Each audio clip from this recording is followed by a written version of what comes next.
बिस्मिल्लाहिर्रहमानिर्रहीम। अस्सलाम वालेकुम रहमतुल्लाहि व बरकातहू। अज सोमवार है 29 शवाल है 28 अप्रैल की तारीख है 15 तारीख है विसाख दी।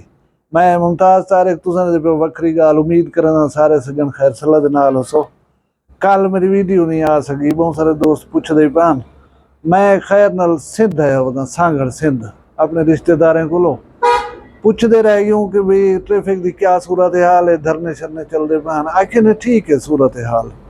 बस वाला दोस्त है उन्हें पूछे भी कहता देर जरूर लगती है, जहाँ फंसिया हो जाए रस्ते पुज वेसूँ, लेकिन 10:30 बजे मैं उतो बस से चढ़िया। रात सारी बस फिरती रही, मुसलसल 4 घंटे एक रोड के उत्ते फंसे कर बैठे रह गए। उस तकलीफ का अंदाजा ला सकते भला बस वाला शुदा बस को चले ना चंगा भला फासला कर वजन वत ब्या अगो बंदा दसेंदा सी इडे राह कहन वे वत वाला पिछू ते इवें फिरदे रह गयूं। बहरहाल पुज गयूं औखे सौखे।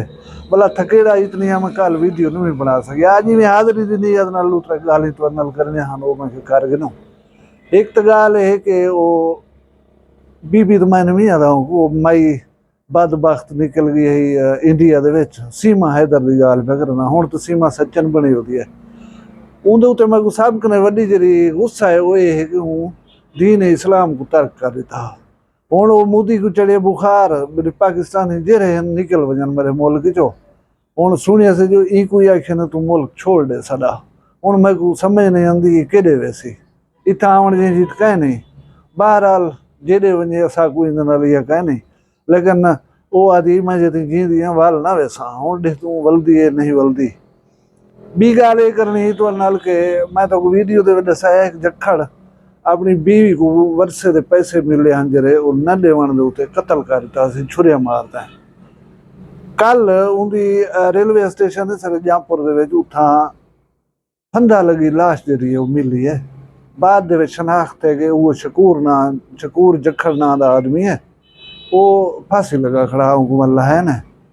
हुण कोई बंदे आदन के खुदकुशी की है क्योंकि वो गिरफ्तार कहना था। कुछ बंदे को कत्ल का रंग ही देने पैन कि भाई ये मारिया गए को बाद फांसी लाई गई। बहरहाल पोस्टमार्टम थी सी रिपोर्ट उसी, लेकिन एक गलती की सी उनकी अजाला समझो या अल्लाह की तरफों कोई गिरफ्त समझो। वो एक दी बजाय अपनी जान ही देनी पै गई। वो बदबख्ती जरा है ना अपनी जिंदगी खत्म कर गए या खत्म कर दी गई। बहरहाल वही अपने अंजाम को पहुंच गए। भी मुझे खुशी थी कि पंजाब पुलिस दावा भी कर दी है। थाना सदर तौसा की हदूद दे विच 2 ASI जरे शहीद किए गए। गुलाम शबीर गुलाम फरीद के नाम नाल कल उन्हें कुरान खानी आई। पंजाब पुलिस दावा भी कर दी अज कि असा थाना सदर तौसा के इलाके दे विच कोई कच्चे का इलाका है बेट सिपर नंबर 2 दसे मन उतना बेली असा मामूल दे गश्त हासे सा कोई इतला मिली है कि कोई खतरनाक मुजरम जरे उन्हें आ वन थी सकती है। उतना गए पुलिस वाले उन्हें आखिरी 15-16 मिनट मुल्क में जले डिठे ना पुलिस पार्टी को उन्हें फायरिंग शुरू कर दी है। 15-16 मिनट पुलिस मुकाबला थी ना रह गए। 15-16 मिनट के पुलिस मुकाबले के बाद 3 आदमी इन्हें को मुर्दा हालत मिले। 2 आदमी मोटरसाइकिल से चढ़ कर फरार थी मन कामयाब थी गन।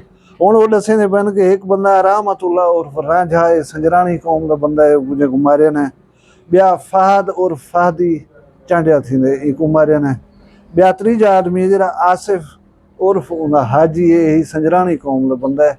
अगर पुलिस वाले दावे के मुताबिक ये आदमी मुजरम हाँ इन्हें उन्हें पुलिस वाले को शहीद किया। बहुत बड़ा नुकसान है साडे इलाके का। पुलिस वाला वो हर कहीं का दोस्त था। उनके मरण के उत्ते स्पेशली लोग इतनी उदास और परेशान गमगीन हैं कि वो मैं समझ सकता। कल उनकी कुरान खानी है। कुरान खानी वाले दी अगर उनको मारन वाले उनके कातल अपने अंजाम को पहुँचन तो वाला पंजाब पुलिस जी वो शाबाश की मुस्तहक है। इवें काम करना चाहिए। वो लोग जरे मतलब कानून नाफिज करने इदारे को अपना काम करन रोके उन्हें जाना गिन गिन उन्हें बालें को यतीम कर उन्हें अंजाम इहो जहाँ होना चाहिए। मेरी हाज़री कबूल करो। अल्लाह तो खुश रखे सलामत रखे सो हंसते हंसते रहो खुश हो। मैं को दुई याद रखा है अपना ढेर सारा ख्याल रखा है। जींदे हो कल मिलसूँ कहीं भी वीडियो नाल। फिलहाल मैं कोई इजाज़त दो। अल्लाह हाफ़िज़।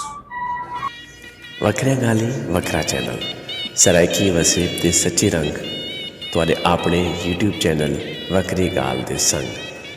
ਵੱਖਰੀ ਗੱਲ को YouTube ਤੇ ਸਬਸਕ੍ਰਾਈਬ ਕਰੋ ਤੇ ਨਾਲ ਨੋਟੀਫਿਕੇਸ਼ਨ ਬਿਲ ਆਨ ਕਰਦੇ ਹੋਏ ਆਲ ਕਰਨਾ ਨਾ ਭੁਲਾਏ।